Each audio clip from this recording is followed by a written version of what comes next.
Famous story channel में आपका स्वागत है। आइए आज हम आपको सुनाते हैं मुंशी प्रेमचंद की कहानी भूत। मुरादाबाद के पंडित सीतानाथ चौबे गत 30 वर्षों से वहां के वकीलों के नेता हैं। उनके पिता उन्हें बाल्यावस्था में छोड़कर परलोक सिधारे थे। घर में कोई संपत्ति न थी। माता ने बड़े बड़े कष्ट झेलकर उन्हें पाला और पढ़ाया।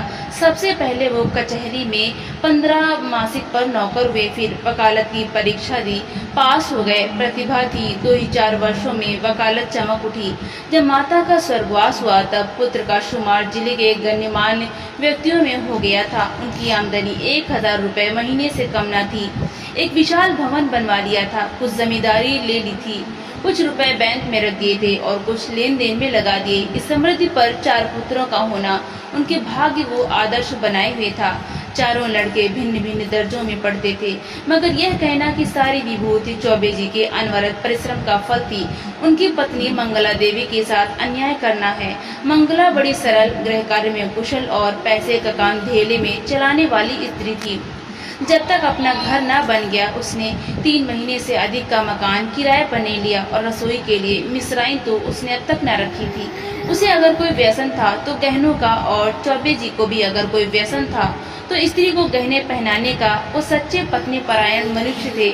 साधारणता महफिलों में वेश्याओं से हंसी मजाक कर लेना उतना बुरा नहीं समझा जाता, पर पंडित जी अपने जीवन में कभी नाच गाने की महफिल में गए ही नहीं। 5 बजे तड़के से लेकर 12 बजे रात तक उनका व्यसन मनोरंजन, पढ़ना लिखना, अनुशीलन जो कुछ था कानून था।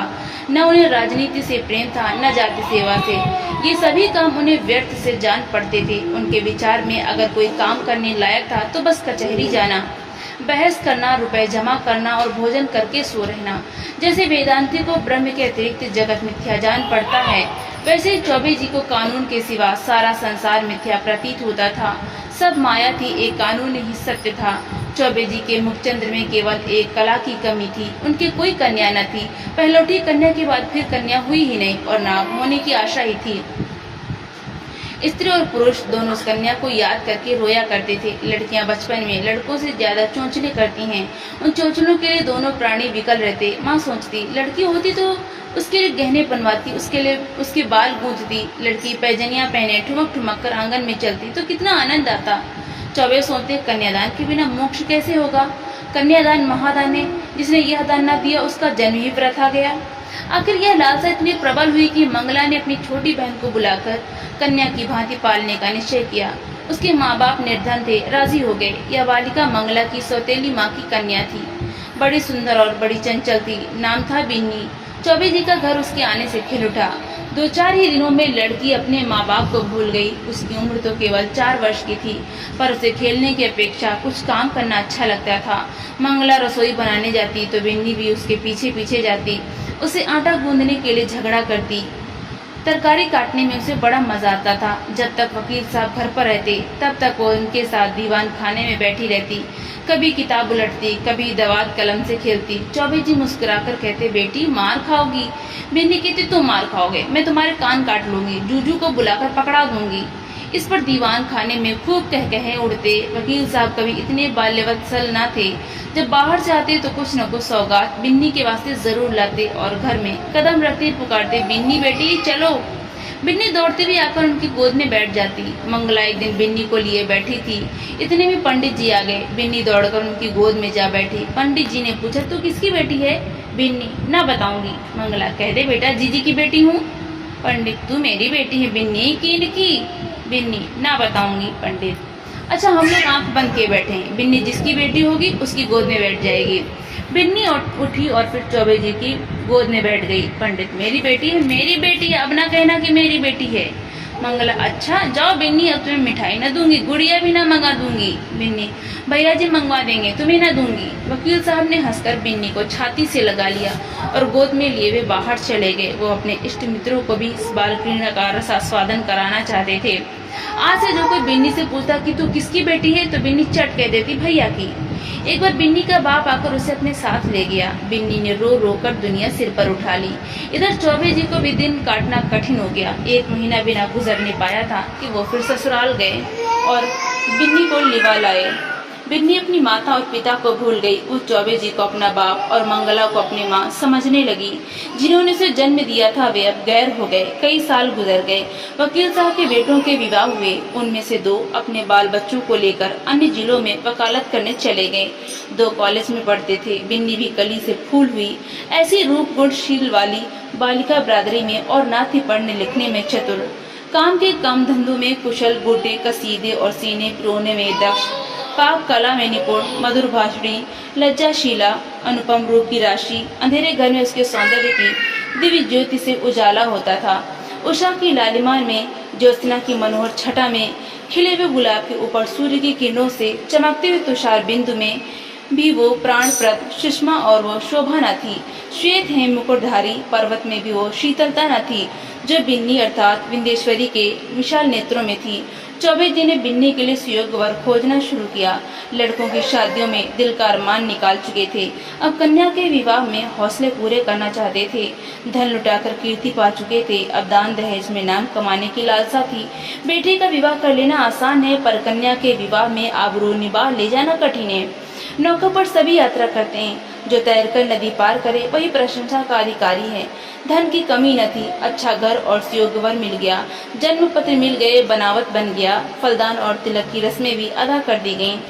पर हाय रे दुर्दैव, कहा तो विवाह की तैयारी हो रही थी। द्वार पर दर्जी, सुनार, हलवाई सब अपना अपना काम कर रहे थे। कहाँ निर्दय विद्युता ने और ही लीला रच दी। विवाह के 1 सप्ताह पहले मंगला अनायास बीमार पड़ी। 3 ही दिन में अपने सारे अरमान लिए हुए परलोक सिधार गई। संध्या हो गई थी। मंगला चारपाई पर पड़ी हुई थी। बेटे बहुएं पोते पोतियां सब चारपाई के चारों ओर खड़े थे। बिन्नी पैताने बैठी मंगला के पैर दबा रही थी। मृत्यु के समय की भयंकर निस्तब्धता छाई हुई थी। कोई किसी से न बोलता था। दिल में सब समझ रहे थे क्या होने वाला है। केवल चौबे जी वहां न थे। सहसा मंगला ने इधर उधर इच्छापूर्ण दृष्टि से देखकर कहा, जरा उन्हें बुला दो, कहाँ हैं? पंडित जी अपने कमरे में बैठे रो रहे थे। संदेश पाते ही आंसू पहुंचते हुए घर में आए और बड़े धैर्य के साथ मंगला के सामने हो गए। डर रहे थे कि मेरी आंखों से आंसू की एक बूंद भी निकली तो घर में हाहाकार मच जाएगा। मंगला ने कहा, एक बात पूछती हूँ, बुरा ना मानना, बिन्नी तुम्हारी कौन है? पंडित, बिन्नी कौन है? मेरी बेटी। और कौन?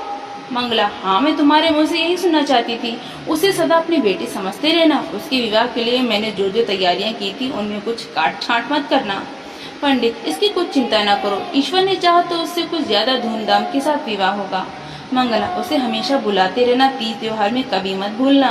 पंडित, इन बातों की मुझे याद दिलाने की जरूरत नहीं। मंगला ने कुछ सोचकर फिर कहा, इसी साल विवाह कर देना। पंडित, इस साल कैसे होगा? मंगला, यह फागुन का महीना है, जेठ तक लगन है। पंडित, हो सकेगा तो इसी साल कर दूंगा। मंगला, हो सकने की बात नहीं, जरूर कर देना। पंडित, कर दूंगा। इसके बाद गोदान की तैयारी होने लगी। बुढ़ापे में पत्नी का मरना, बरसात में घर का गिरना है, फिर उसके बनने की आशा नहीं होती। मंगला की मृत्यु से पंडित जी का जीवन अनियमित और विश्रृंखल सा हो गया। लोगों से मिलना जुलना छूट गया। कई कई दिन कचहरी ही न जाते भी तो बड़े आग्रह से। भोजन से अरुचि हो गई। विंध्येश्वरी उनकी दशा देख देख कर दिल में कुढ़ती और यथासाध्य उनका दिल बहलाने की चेष्टा किया करती थी। वो उन्हें पुराणों की कथाएं पढ़कर सुनाती, उनके लिए तरह तरह की भोजन सामग्री पकाती और उन्हें आग्रह अनुरोध के साथ खिलाती थी। जब तक वो ना खा लेते आप कुछ ना खाती थी। गर्मी के दिन थे ही रात को बड़ी देर तक उनके पैताने बैठी पंखा झला करती और जब तक वो ना सो जाते तब तक आप भी सोने न जाती। वो जरा भी सिर दर्द की शिकायत करती तो तुरंत उनके सिर में तेल डालती। यहाँ तक कि रात को जब उन्हें प्यास लगती तब खुद दौड़ कर आती और उन्हें पानी पिलाती। धीरे धीरे चौबे जी के हृदय में मंगला केवल एक सुख की स्मृति रह गई। एक दिन चौबे जी ने बिन्नी को मंगला के सब गहने दे दिए। मंगला का यह अंतिम आदेश था। बिन्नी फूली न समाई। उसने उस दिन खूब बनाव श्रृंगार किया। जब संध्या के समय पंडित जी कचहरी से आए तो वो गहनों से लदी हुई उनके सामने कुछ लजाती और मुस्कुराती हुई आकर खड़ी हो गई। पंडित जी ने सतृष्ण नेत्रों से देखा। विंध्येश्वरी के प्रति अब उनके मन में एक नया भाव अंकुरित हो रहा था। मंगला जब तक जीवित थी वो उनसे पिता पुत्री के भाव को सजग और पुष्टि कराती रहती थी।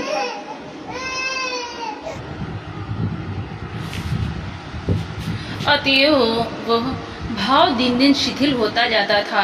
मंगला के सामने बिन्नी एक बालिका थी। मंगला की अनुपस्थिति में वो एक रूपवती युवती थी, लेकिन सरल हृदया बिन्नी को इसकी रत्ती भर भी खबर न थी कि भैया के भावों में क्या परिवर्तन हो रहा है। उसके लिए वो वही पिता के तुल्य भैया थे। वो पुरुषों के स्वभाव से अनभिज्ञ थी। नारी चरित्र में अवस्था के साथ मातृत्व का भाव दृढ़ होता जाता है, यहाँ तक कि एक समय के बाद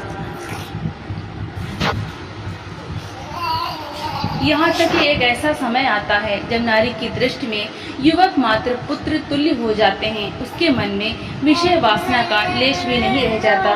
किंतु पुरुषों में यह अवस्था कभी नहीं आती। उनकी कामेंद्रियां क्रियाहीन भले ही हो जाएं, पर विषय वासना संभवतः और भी बलवती हो जाती है। पुरुष वासनाओं से कभी मुक्त नहीं हो पाता, बल्कि ज्यों-ज्यों अवस्था ढलती है त्यों-त्यों ग्रीष्म ऋतु के अंतिम काल की भांति उसकी वासना की गर्मी भी प्रचंड होती जाती है। वो तृप्ति के लिए नीच साधनों का सहारा लेने को भी प्रस्तुत हो जाता है। जवानी में मनुष्य इतना नहीं गिरता, उसके चरित्र में गर्व की मात्रा अधिक रहती है। जो नीच साधनों से घृणा करता है वो किसी के घर में घुसने के लिए जबरदस्ती कर सकता है, किंतु परनाले के रास्ते नहीं जा सकता।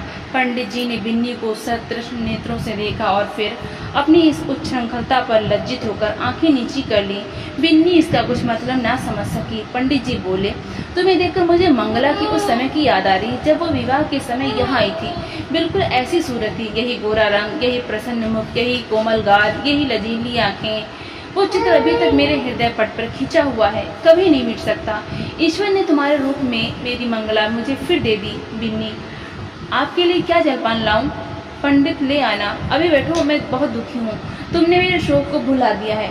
वास्तव में तुमने मुझे जिला लिया, नहीं तो मुझे आशा न थी कि मंगला के पीछे मैं जीवित रहूंगा। तुमने प्राण दान दिया, नहीं जानता तुम्हारे चले जाने पर मेरी क्या दशा होगी। बिन्नी, कहाँ चले जाने की बात? मैं तो कहीं नहीं जा रही हूँ। पंडित, क्यों, तुम्हारे विवाह की तिथि आ रही है, चली ही जाओगी। बिन्नी सकुचाती हुई, ऐसी जल्दी क्या है? पंडित, जल्दी क्यों, ये जमाना हंसेगा। बिन्नी, हंसने दीजिए, मैं यहीं आपकी सेवा करती रहूंगी। पंडित, नहीं बिन्नी, मेरे लिए तुम क्यों हलकान होगी? मैं अभागा हूँ, जब तक जिंदगी है जीऊंगा, चाहे रोकर जीऊँ चाहे हंसकर। हंसी मेरे भाग्य से उठ गई। तुमने इतने दिनों संभाल लिया, यही क्या कम एहसान किया। मैं यह जानता हूँ कि तुम्हारे जाने के बाद कोई मेरी खबर लेने वाला नहीं रहेगा। यह घर तहस नहस हो जाएगा और मुझे घर छोड़कर भागना पड़ेगा। पर क्या किया जाए, लाचारी है। तुम्हारे बिना अब मैं यहाँ क्षण भर भी नहीं रह सकता। मंगला की खाली जगह तो तुमने पूरी की, अब तुम्हारा स्थान कौन पूरा करेगा। बिन्नी, क्या इस साल रुक नहीं सकता? मैं इस दशा में आपको छोड़कर ना जाऊंगी। पंडित, अपने बस की बात तो नहीं, वे लोग आग्रह करेंगे तो मजबूर होकर करना ही पड़ेगा। बिन्नी, बहुत जल्दी मचाएं तो आप कह दीजिएगा अब नहीं करेंगे। उन लोगों की जो जी में आए करें, यहाँ पर उनका दबाल बैठा हुआ है। पंडित, वे लोग अभी से आग्रह कर रहे हैं। बिन्नी, आप फटकार क्यों नहीं देते? पंडित, करना तो है, फिर विलम्ब क्यों करूं? यह दुख और वियोग तो एक दिन होना ही है। अपनी विपत्ति का भार तो निश्चित क्यों रखूं? बिन्नी, दुख सुख में काम ना आऊंगी तो और किस दिन काम आऊंगी।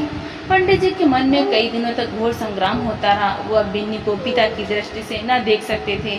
बिन्नी अब मंगला की बहन और उनकी साली थी। जमाना हंसेगा तो हंसे, जिंदगी तो आनंद से गुजरेगी। उनकी भावनाएं कभी इतनी उल्लासमयी न थी। उन्हें अपने अंगों में फिर जवानी की स्फूर्ति का अनुभव हो रहा था। वो सोचते, बिन्नी को मैं अपनी पुत्री समझता था, पर वो मेरी पुत्री है तो नहीं। इस तरह समझने से क्या होता है? कौन जाने ईश्वर को यही मंजूर हो, नहीं तो बिन्नी यहाँ आती ही क्यों? उसने इसी बहाने से यह संयोग निश्चित कर दिया होगा। उसकी लीला तो अपरंपार है। पंडित जी ने वर के पिता को सूचना दे दी कि कुछ विशेष कारणों से इस साल विवाह नहीं हो सकता। विद्येश्वरी को अभी तक कुछ खबर न थी कि मेरे लिए क्या क्या षड्यंत्र रचे जा रहे हैं। वो खुश थी कि मैं भैया जी की सेवा कर रही हूँ और भैया जी मुझसे प्रसन्न है। बहन का इन्हें बड़ा दुख है। मैं ना रहूंगी तो यह कहीं चले जाएंगे, साधु सन्यासी न हो जाएं, घर में कैसे मन लगेगा। वो पंडित जी का मन बहलाने का निरंतर प्रयत्न करती रहती थी। उन्हें कभी मन मारे ना बैठने देती। पंडित जी का मन अब कचहरी में न लगता था। घंटे 2 घंटे बैठकर चले आते थे। युवकों के प्रेम में विकलता होती है और वृद्धों के प्रेम में श्रद्धा। वे अपनी यौवन की कमी को खुशामद से, मीठी बातों से और हाजिर जवाबी से पूर्ण करना चाहते हैं। मंगला को मरे भी 3 ही महीने गुजरे थे कि चौबे जी ससुराल पहुंचे। सास ने मुंह मांगी मुराद पाई। उसके 2 पुत्र थे, घर में कुछ पूंजी न थी।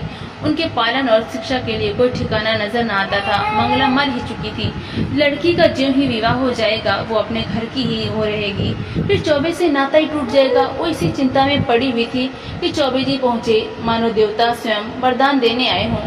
जब चौबे जी भोजन करके लेटे तो सास ने कहा, भैया कहीं बातचीत हुई कि नहीं? पंडित, अम्मा अब मेरे विवाह की बातचीत क्या होगी? सास, क्यों भैया, अभी तुम्हारी उम्र ही क्या है?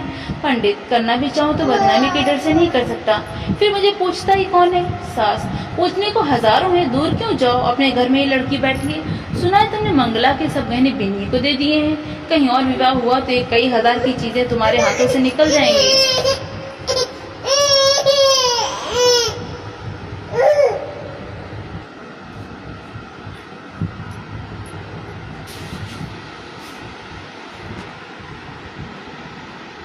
बिन्नी अपने गांव के कच्चे मकान में अपनी माँ के पास बैठी हुई है। अब की चौबे जी ने उसकी सेवा के लिए एक लौंडी भी साथ कर दी है। विंदेश्वरी के दोनों छोटे भाई विस्मित होकर उसके आभूषणों को देख रहे हैं। गांव की और कई स्त्रियां उसे देखने आई हुई हैं और उसके रूप लावण्य का विकास देखकर चकित हो रही हैं। यह वही बिन्नी है जो यहाँ मोटी फरिया पहने खेला करती थी। रंग रूप कैसे निखर आया, सुख की देह है ना। जब भीड़ कम हुई, एकांत हुआ तो माता ने पूछा, तेरे भैया जी तो अच्छी तरह है ना बेटी? यहाँ आए थे तो बहुत दुखी थे, मंगला का शोक उन्हें खाए जाता था। संसार में ऐसे मर्द भी होते हैं जो स्त्री के लिए प्राण दे देते हैं, नहीं तो यहाँ स्त्री मरी और चट दूसरा ब्याह रचाया गया। मानो मनाते रहते हैं कि यह मरे तो नई नवेली बहू घर लाएं। विंध्य उन्हें याद करके रोया करते हैं, चली आई हो, न जाने कैसे होंगे। माता, मुझे तो डर लगता है कि तेरा ब्याह हो जाने पर कहीं घबरा कर साधु फकीर न हो जाएं। विंध्य, मुझे भी तो यही डर लगता है कि इसी से मैंने तो कह दिया है कि अभी जल्दी क्या है। माता, जितने दिन उनकी सेवा करोगी उतना ही उनका स्नेह बढ़ेगा और तुम्हारे जाने से उन्हें उतना ही दुख भी अधिक होगा।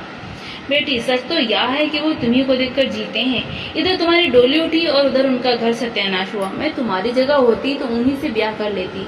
विंध्य, ऐ हटो अम्मा, गाली देती हो। उन्होंने मुझे बेटी करके पाला, मैं भी उन्हें अपना पिता। माता, चुप रह पगली, कहने से क्या होता है। विंध्य, अरे सोच तो अम्मा, कितनी बेढंगी बात है। माता, मुझे तो इसमें कोई बेढंगापन नहीं देख पड़ता।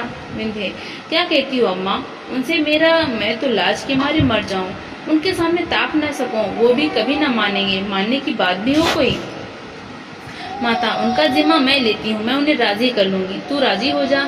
याद रख, यह कोई हंसी खुशी का ब्याह नहीं है, उनकी प्राण रक्षा की बात है, जिसके सिवा संसार में हमारा और कोई नहीं। फिर अभी उनकी कुछ ऐसी उम्र भी तो नहीं है, 50 से 2 ही 4 साल ऊपर होंगे। उन्होंने ज्योतिषी से पूछा भी था, उसने उनकी कुंडली देखकर बताया है कि आपकी जिंदगी कम से कम 20 वर्ष की है। देखने सुनने में भी वो 100-200 में एक आदमी है। बातचीत में चतुर माता ने कुछ ऐसा शब्द व्यूह रचा कि सरल बालिका उसमें से निकल ना सकी। माता जानती थी कि प्रलोभन का जादू इस पर ना चलेगा। धन का, आभूषणों का, कुल सम्मान का, सुखमय जीवन का उसने कृतज्ञ न किया, जिक्र तक न किया। उसने केवल चौबे जी की दयनीय दशा पर जोर दिया।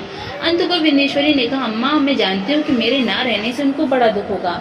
यह भी जानती हूँ कि मेरे जीवन में सुख नहीं लिखा है। अच्छा, उनके हित के लिए मैं अपना जीवन बलिदान कर दूंगी। ईश्वर की यही इच्छा है तो यही सही। चौबे जी के घर में मंगल गान हो रहा था। विंदेश्वरी आज वधू बनकर इस घर में आई है। कई वर्ष पहले वो चौबे जी की पुत्री बनकर आई थी। उसने कभी स्वप्न में भी न सोचा था कि मैं एक दिन इस घर की स्वामिनी बनूंगी। चौबे जी की सज धाज आज देखने योग्य है। तंजेब का रंगीन कुर्ता, कतरी हुई और सवारी हुई मूछें, खिजाब से चमकते हुए बाल, हंसता हुआ चेहरा, चढ़ी आंखें, यौवन का पूरा स्वांग था। रात बीत चुकी थी। विंदेश्वरी आभूषणों से लदी हुई, भारी जोड़े पहने फर्श पर सिर झुकाए बैठी थी। उसे कोई उत्कंठा न थी, भय न था, केवल यह संकोच था कि मैं उनके सामने कैसे मुंह खोलूंगी। उनकी गोद में खेली हूँ, उनके कंधों पर बैठी हूँ, उनकी पीठ पर सवार हुई हूँ, कैसे उन्हें मुंह दिखाऊंगी। मगर वे पिछली बातें क्यों सोचूं। ईश्वर उन्हें प्रसन्न रखे। जिसके लिए मैंने पुत्री से पत्नी बनना स्वीकार किया वो खो हो। उनका जीवन आनंद से व्यतीत हो। इतने में चौबे जी आए। विंदेश्वरी उठ खड़ी हुई। उसे इतनी लज्जा आई कि जी चाह कहीं भाग जाए, खिड़की से नीचे कूद पड़े। चौबे जी ने उसका हाथ पकड़ लिया और बोले, बिन्नी, मुझसे डरती हो? बिन्नी कुछ न बोली, मूर्ति की तरह वहीं खड़ी रही। एक क्षण में चौबे जी ने उसे बिठा दिया। वो बैठ गई। उसका गला भर भर आता था। भाग्य की यह निर्दयी लीला, यह क्रूर क्रीड़ा उसके लिए असह्य हो रही थी। पंडित जी ने पूछा, बिन्नी, बोलती क्यों नहीं? क्या मुझसे नाराज हो? विंदेश्वरी ने अपने कान बंद कर लिए। यही परिचित आवाज वो कितने दिनों से सुनती चली आती थी। आज वो व्यंग से भी तीव्र और उपहास से भी कटु प्रतीत होती थी। सहसा पंडित जी चौंक पड़े, आंखें फैल गईं और दोनों हाथ में ढके पैरों की भांति सिकुड़ गए। वो 2 कदम पीछे हट गए। खिड़की से मंगला अंदर झांक रही थी। छाया नहीं मंगला थी, मंगला की सदैव साकार सजीव। चौबे जी कांपती हुई टूटी फूटी आवाज से बोले, बिन्नी देखो वो क्या है। बिन्नी ने घबराकर खिड़की की ओर देखा, कुछ न था। बोली, क्या है, मुझे तो कुछ नहीं दिखाई देता। चौबे जी अब गायब हो गए, लेकिन ईश्वर जानता है मंगला थी। बिन्नी, बहन। चौबे, हाँ हाँ वही खिड़की से अंदर झांक रही थी, मेरे तो रोए खड़े हो गए। बिन्नेश्वरी कांपती बोली, मैं यहाँ नहीं रहूंगी। चौबे, नहीं नहीं बिन्नी, कोई डर नहीं, मुझे धोखा हुआ होगा। बात यह है कि वो घर में रहती थी, यही सोती थी, इसी से कदाचित मेरी भावना ने उसकी मूर्ति लाकर खड़ी कर दी। कोई बात नहीं, आज का दिन कितना मंगलमय है कि मेरी बिन्नी यथार्थ में मेरी हो ही गई।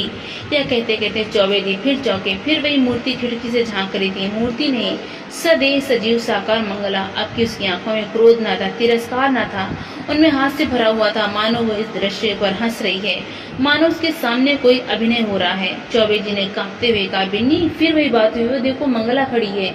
बिन्नेश्वरी चीख कर उनके गले से चिमट गई। चौबे जी ने महावीर का नाम जपते हुए कहा, मैं किवाड़ बंद किए देता हूँ। बिन्नी, मैं इस घर में नहीं रहूंगी। रोकर, भैया जी तुमने बहन के अंतिम आदेश को नहीं माना, इसी से उनकी आत्मा दुखी हो रही है, मुझे तो किसी अमंगल की आशंका हो रही है। चौबे जी ने उठकर खिड़की के द्वार बंद कर दिए और कहा, मैं कल से दुर्गा पाठ कराऊंगा। आज तक कभी ऐसी शंका ना हुई थी। तुमसे क्या कहूँ, मालूम होता है, होगा उस बात को जाने दो। यहाँ बड़ी गर्मी पड़ रही है, अभी पानी गिरने को 2 महीने से कम नहीं है। हम लोग मंसूरी क्यों न चलें। विंध्य, मेरा तो कहीं जाने का जी नहीं चाहता। कल से दुर्गा पाठ जरूर कराना, मुझे अब इस कमरे में नींद न आएगी। पंडित, ग्रंथों में तो यही देखा है कि मरने के बाद केवल शुद्ध शरीर रह जाता है, फिर समझ में नहीं आता यह स्वरूप क्यों कर दिखाई दे रहा है। मैं सच कहता हूँ बिन्नी, अगर तुमने मुझ पर दया ना की होती तो मैं कहीं का ना रहता। शायद इस वक्त मैं बद्रीनाथ के पहाड़ों पर सिर टकराता होता, या कौन जाने विष खाकर प्राणायाम कर चुका होता। विंध्य, मसूरी में किसी होटल में ठहरना पड़ेगा। पंडित, नहीं मकान भी मिलते हैं, मैं अपने एक मित्र को लिखे देता हूँ, कोई मकान ठीक कर रखेंगे वहाँ। पंडित, बात पूरी भी ना होने पाई थी कि न जाने कहां से जैसे आकाशवाणी हो आवाज आई, बिन्नी तुम्हारी पुत्री है। चौबे जी ने दोनों कान बंद कर लिए, भय से थर-थर कांपते हुए बोले, बिन्नी यहाँ से चलो, न जाने कहां से आवाजें आ रही हैं। बिन्नी तुम्हारी पुत्री है, यह ध्वनि सहस्र कानों से पंडित जी को सुनाई पड़ने लगी, मानो इस कमरे के एक एक वस्तु से यही सदा आ रही है। बिन्नी ने रोकर पूछा, कैसी आवाज थी।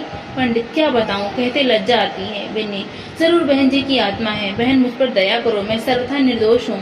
पंडित, फिर वही आवाज आ रही है, हाय ईश्वर, कहाँ जाऊं, मेरे तो रोम रोम में वे ही शब्द गूंज रहे हैं। बिन्नी बुरा किया, मंगला सती थी, उसके आदेश की उपेक्षा करके मैंने अपने हक में जहर बोया, कहाँ जाऊं, क्या करूं। यह कहकर पंडित जी ने कमरे की किवाड़ खोल दी और बेतहाशा भागे। अपने मर्दाने कमरे में पहुंचकर वो गिर पड़े, मूर्छा आ गई।